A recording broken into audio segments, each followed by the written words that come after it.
تست اول میگه کدام مطلب درست است، دنبال درست ماجرایی.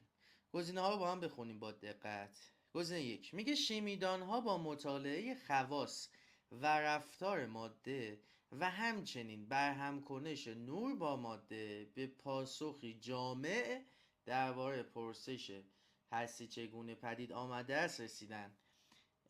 کتاب درسی چی میگه برای گزینه یک؟ ببین، یه جای کتاب درس هست میگه انسان همواره با پرسش‌های از این دست همراهه. پرسش اول همین جمله‌ای که تو اون گزینه بوده است، میگه هستی چگونه پدید آمده. بعد جلوتر گفته چی؟ گفته پاسخ به نخستین پرسش در قلمرو علم تجربی نیست، باید بری تو فاز بینش عقلانی و آموزه های الهی و اینا. گرفتی شد؟ پس ربطی به اینکه حالا تو طبیعت بگردن و اینها نداره.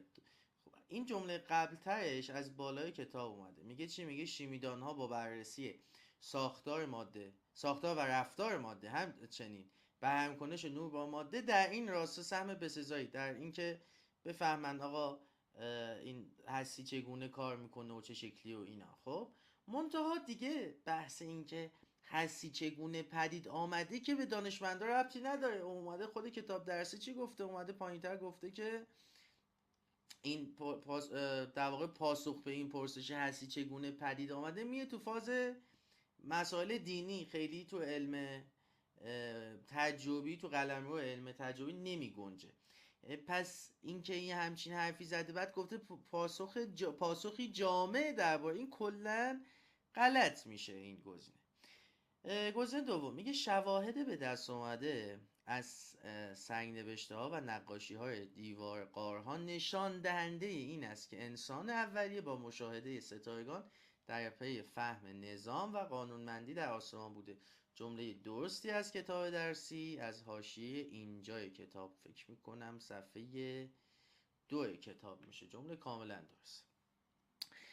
جواب ما هم طبیعتا گزینه 2. اما گزینه 3 چیش غلطه؟ میگه یافتن پاسخ پرسش جهان کنونی چگونه شکل گرفته در قلمرو علم تجربی نمی گنجد. این نمی گنجدشه که غلطه. اتفاقا می گنجد. اون هستی چگونه پدید آمده است که در قلمرو علم تجربی نمی گنجد. ببین فقط از این، ببین 3 تا پرسش اینجا مطرح شده. پرسش اول که هستی چگونه پدید آمده میاد تو فاز بحث‌های دینی. بقیهش اتفاقا تو پدیده قلمرو، توی قلمرو علم تجربی هست. عملا جهان کنونی چگونه شکل گرفته است، پدیده‌های طبیعی چگونه و چرا رخ میدهند. اینجا گفته پاسخ پرسش‌های دوم و سوم و علم تجربی داره میده. اوکی، پس این جمله غلطه.